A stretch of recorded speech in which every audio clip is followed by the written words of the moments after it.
Hello! That was a little bit excessive, but I'm very, very excited to start the course. All right. So in this section, we're going to be talking about browsing the web. It's the first part in the how the internet works section. And some of you are thinking right now, whoa, Andre, like, come on. I know how the internet works. Let's get to the heavy, technical stuff. But, this is something that actually took me quite a few years to learn. And I see a lot of people just skimming the surface of this stuff without fully understanding how everything works together. And without having those foundations, it's actually very, very difficult to think about performance, optimizing your sites, and so on and so on. So we're going to start off very, very basic, and we're going to learn something that it took me many years to learn. And once I figured this out, everything clicked. So just hang in there. Trust me. I promise you'll learn something new in this section. And we're going to be talking about browsing the web. So we have over here a laptop and we have our web browser, let's say Google Chrome. And we typically like to say, go to Google, and we're going to visit Google. So we type in google.com, and well, what happens technically when we do that? So when we enter google.com, we press enter on our keyboard. We ask a question. Who's this google.com fellow? And that question gets asked all the way down to our ISP.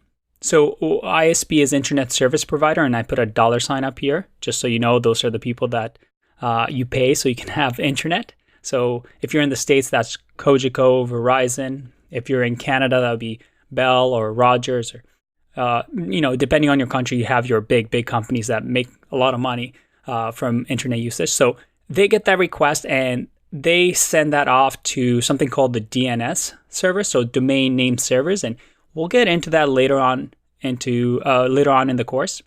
So don't worry too much about it, but essentially it's a phone book that has the list of all these URLs like google.com, and it has the addresses of them. So exactly like a phone book, there's, they know where google.com is. So they say, hey, I don't know Mr. Google.com personally, but I do know his address.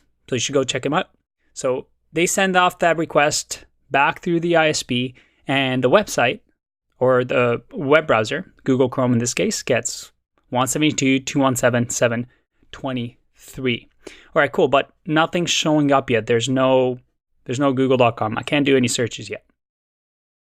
Okay, we received what we call an IP address. So think of this as something that every single computer has one. Anything that's connected to the internet has its own address. So the laptop that I'm working on right now has an IP address. Your laptop or computer has an IP address. So this IP address allows the internet to work essentially. It knows our location, our address. So what we do now with google.com, we know this IP address, the browser sends off another request to the Google servers, and it knows where the Google servers are because we have this address. So we go seek it out, and you can think of servers as computers essentially. My laptop could be a server, your computer could be a server. Servers are essentially computers that are sometimes in basements or in huge server farms, and they have a piece of software running that just like at a restaurant where a server brings you food, it knows how to send you files when you request for them. So we send this off, and the Google servers say, oh yeah, no problem. Let me give you my HTML, CSS, and JavaScript. And we'll get into what those are later on in the course, but think of them as just text files. They're text files that Google is going to send to the browser so we can have Google working. So let me just minimize this and show you what it's doing. So we're copying these files, and Google server is saying, yeah, no problem. Thanks for asking for Google. Here it is. And the web browser receives the HTML, CSS, and JavaScript. So if we go to the next section, boom, we have google.com, and everything's working. Now, that sounded like a whole bunch of stuff that happened in between. And when we're on the internet, everything is quite fast. But yeah, underneath the hood, all of that is happening. And it's crazy to think how fast everything works. don't take my word for it. Let's just check this process that I'm not just making stuff up for you. If what we learned was correct, technically, we can skip this process, right? I mean, if we know the address of Google, can we just,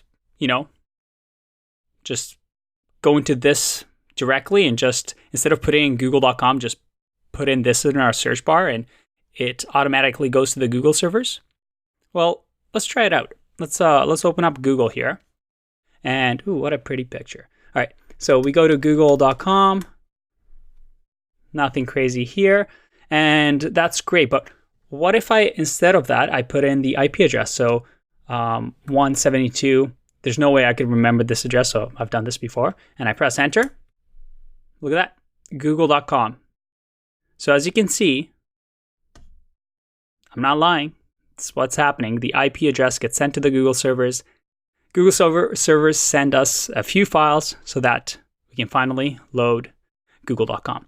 In the next section, we're going to do something fun. We're going to break a bit of Google and toy around with the website again to show you how cool all of this technology is.